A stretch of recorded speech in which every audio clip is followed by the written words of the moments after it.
Welcome to the Deep Dive. Get ready to embark on an incredible journey with us today, not across continents, but across the mind-boggling distances of our solar Right, system. right. We're plunging into the fascinating realm of interplanetary navigation, how we manage to guide our robotic explorers to seemingly impossibly distant celestial bodies. It truly hits you when you consider the sheer ambition of these missions. I mean, we're not just talking about simple flybys anymore. No, definitely not. We've actually landed probes on comets. Remember Rosetta's, well, nail-biting touchdown on Comet 67 Churyumov-Gerasimenko back in 2014. Oh, absolutely. I remember watching that live stream. And then there was the audacious Cassini-Huygens landing on Titan, Saturn's moon, all the way back in 2005. It's tight. And the flyby roster, it's like a who's who of solar system small bodies. Asteroids, Anna Frank, Lutetia, Vesta, Ceres, Bennu, Ryugu. They've all had their close encounters. Absolutely. And for me, I think one of the most iconic achievements has to be the New Horizons mission to Pluto.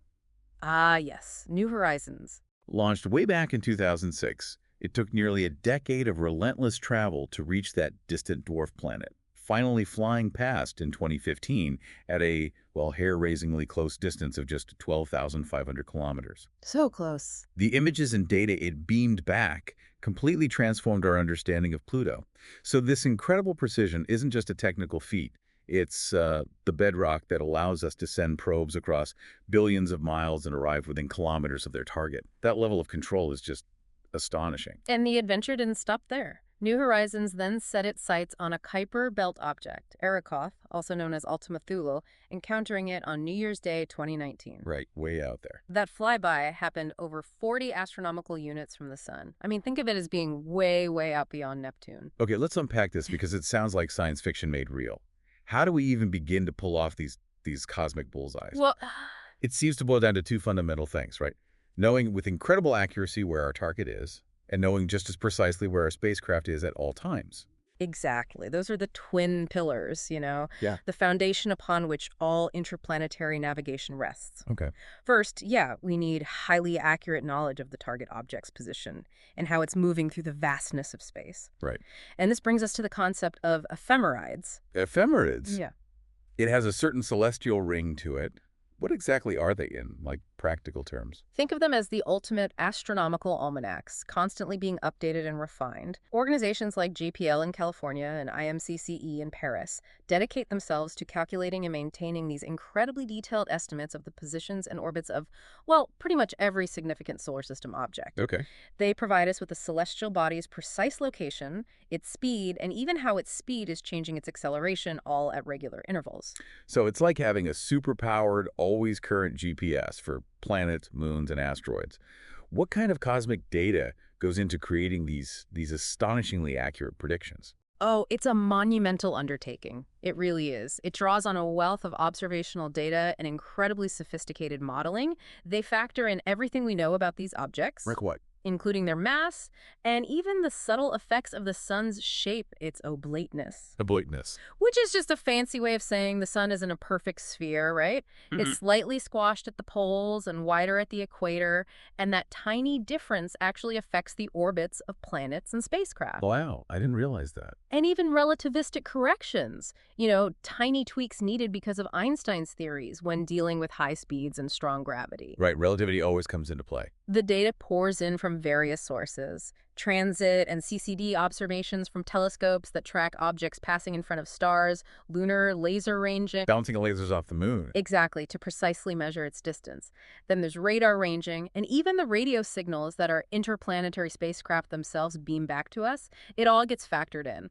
And the level of accuracy achieved is just mind-boggling, isn't it? I think I read somewhere that for the inner planets, it's accurate to within, what, a kilometer at Mars distance? That's absolutely right. For the inner planets, we're talking about angular accuracies in the realm of 0.0001 arcseconds, Tiny. which, yeah, translates to roughly 1 kilometer of uncertainty at the distance of Mars. Even for the outer planets, which are vastly more distant, the accuracy is still phenomenal, around 0.1 arcseconds. It's incredible to think that these same ephemerides also have more down-to-earth uses, like forming the basis of the astronomical almanac, helping astronomers and even everyday stargazers track planet positions and moon phases. Exactly. They're foundational. Okay, so we have this amazing system for knowing where our celestial targets are. But of course, that's only half the battle. How do we actually keep tabs on our tiny spacecraft as they traverse these truly immense distances? Right. This is where the fascinating field of spacecraft tracking comes into play. And the specific techniques we use actually depend on the spacecraft's distance from Earth. For those relatively closer to home, we often rely on radar tracking using large ground-based antenna networks like the Deep Space Network. How does that work in the context of deep space? It's not like we're getting radar blips on a screen like air traffic control, is it? No, not quite like that. It's a more nuanced process. We essentially send a precisely timed radio signal out to the spacecraft, Okay. and then meticulously measure the time it takes for that signal to travel to the spacecraft and bounce back to our waiting antennas. This round-trip signal delay gives us an incredibly accurate measurement of the instantaneous distance to the spacecraft. Just based on the travel time. Exactly. Plus, we analyze the Doppler effect of the returning signal, that change in frequency you hear when an ambulance speeds past. Yeah. That tells us the spacecraft's radial velocity, so how fast it's moving directly towards or away from us. And the precision must be amazing. Oh, it is. The level of precision we achieve is astounding. We can routinely get accuracies down to about 1 meter in distance and 1 millimeter per second in velocity. 1 millimeter per second. Yeah.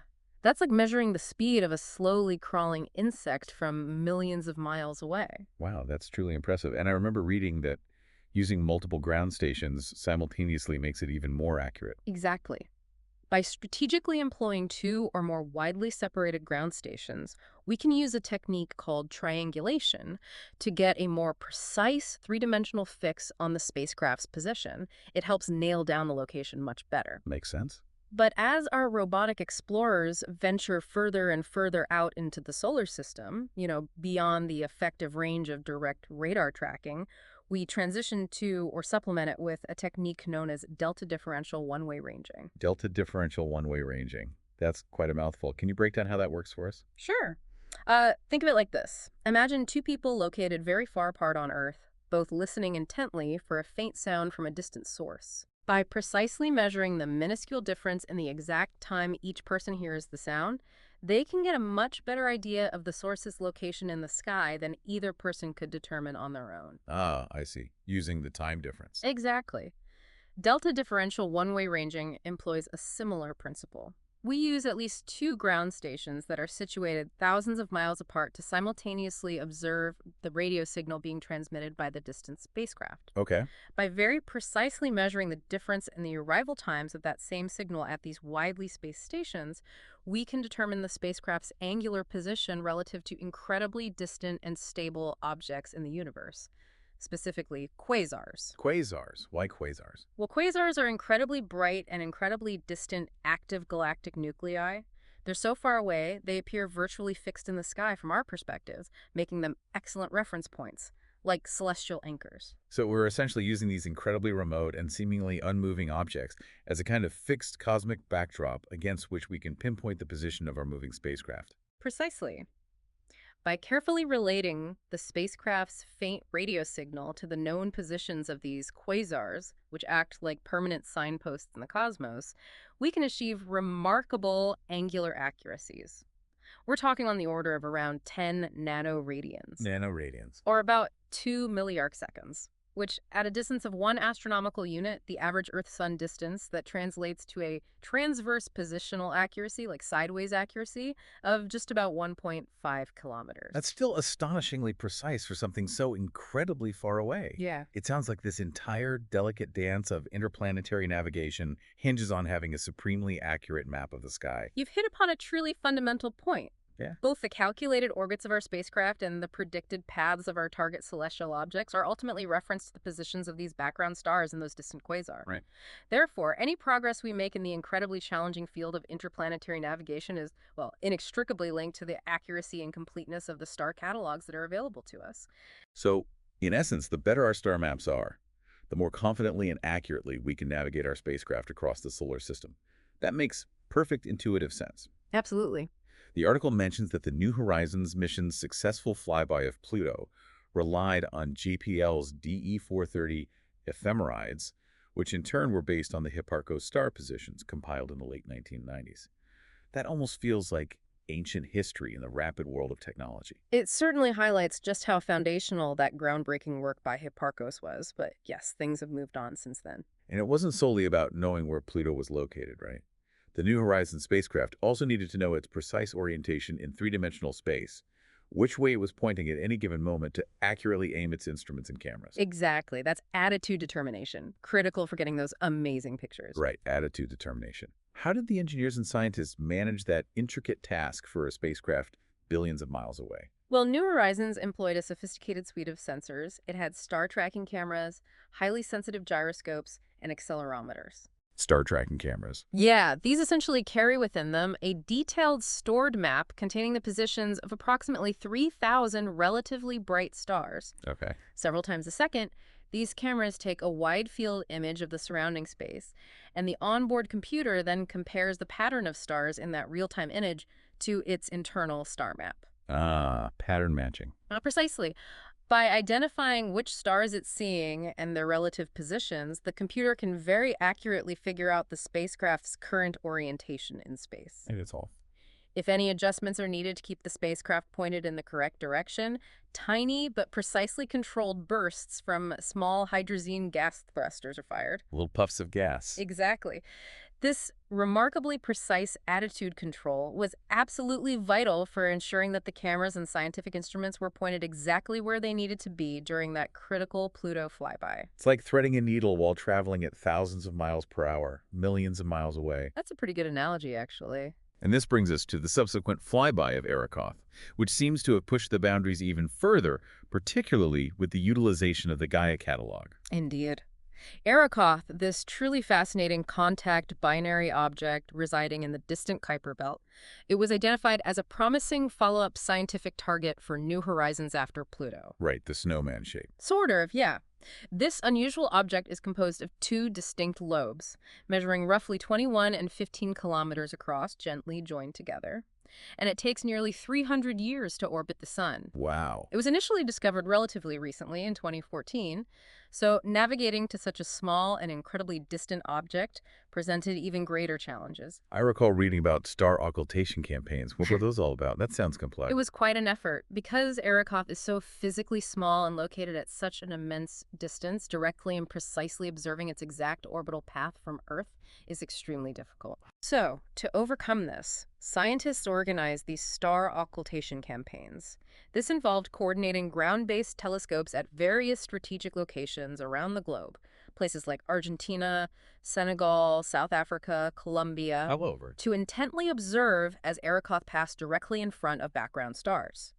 By very precisely timing the exact moments when the light from a distant star momentarily winked out as Arrokath blocked it and then reappeared. Like a tiny eclipse. Exactly. Scientists could gain incredibly valuable data to refine our knowledge of Arrokath's precise position and its trajectory. And this is where the revolutionary Gaia star catalog played a pivotal role. Right? Absolutely.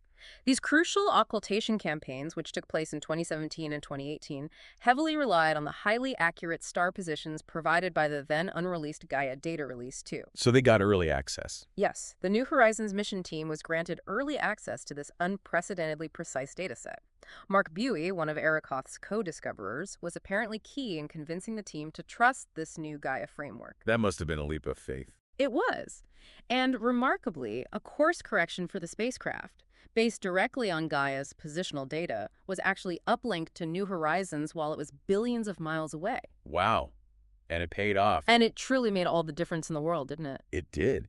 When the first close-up images from the Arrokath flyby were finally downlinked back to Earth, the object was framed almost perfectly within the field of view of the spacecraft's cameras. Incredible. Dr. Buie himself was quoted as saying that none of that would have happened if we hadn't had the Gaia catalog, going so far as to call it a fundamental rewriting of how we do positional astronomy. That's quite a statement. It really underscores the transformative power that advancements in fundamental astronomy, like creating more accurate star maps, have on our ability to explore. That's an incredible testament to the accuracy and impact of the European Space Agency's Gaia mission. Absolutely. Wow. And from a scientific perspective, what key insights did we glean about Arrokath from this remarkable flyby? Well, the stunning images revealed a fascinating surface.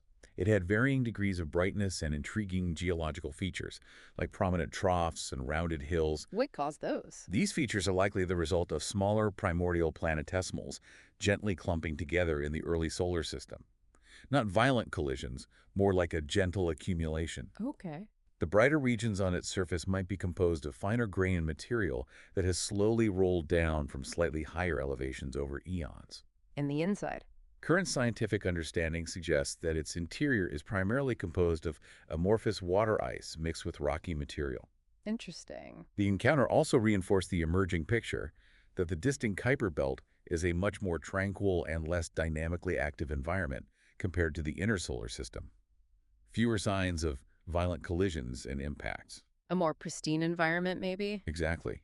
It's fascinating to contrast that with the heavily cratered surfaces we see on many bodies closer to the sun. So, as we look ahead to the future of space exploration, what do you see as the next big hurdles and potential breakthroughs in deep space navigation? It seems like the navigational challenges will only become more significant as we set our sights even further out. You're absolutely right. As we contemplate interstellar travel, really leaving the solar system, relying on traditional Earth-based tracking methods becomes increasingly impractical. Why is that? Well, due to the sheer scale of the distances involved, the resulting extremely weak signal strengths, and the light travel times that can stretch into years or even decades, you just can't realistically steer it from Earth in real time. Makes sense. Long delays. The consensus in the field seems to be that the future of deep space navigation likely lies in the development of truly autonomous navigation systems. Autonomous. So the spacecraft figures things out itself. Exactly, where spacecraft can determine their own precise position and make necessary course corrections entirely independently, without constant guidance from Earth. That sounds like a huge leap in capability. How might such autonomous systems actually work in practice? Well, one particularly promising concept involves harnessing the remarkably consistent and predictable signals emitted by radio pulsars. Pulsars, the spinning neutron stars. That's them. These celestial objects act like cosmic lighthouses, emitting very regular and precisely timed pulses of radio waves.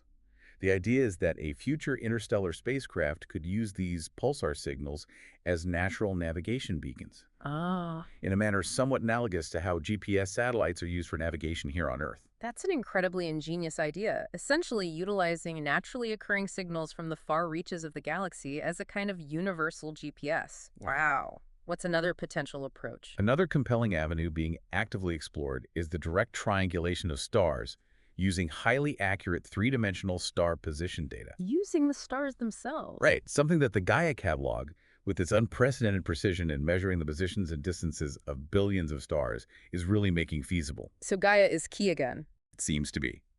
A fascinating 2021 study by Corin Baylor-Jones delved into the theoretical feasibility of using this approach for interstellar navigation. By precisely measuring the angles to multiple stars whose three-dimensional positions are known with high accuracy, a spacecraft could, in principle, determine its own location within the galaxy. So it all comes back to having an incredibly accurate and detailed map of the stars. It's truly amazing how deeply interconnected, seemingly disparate fields like fundamental astronomy and advanced spacecraft engineering are. They really feed into each other, don't they? It truly is a testament to human ingenuity, the ability to accurately navigate across the vast distances of interplanetary and eventually perhaps even interstellar. Space relies on this intricate and constantly evolving dance The dance, yeah. of precisely knowing where both the spacecraft and its intended target are located, all underpinned by increasingly precise measurements and ever-improving catalogues of the stars that illuminate our universe. And missions like New Horizons really show it works. Exactly.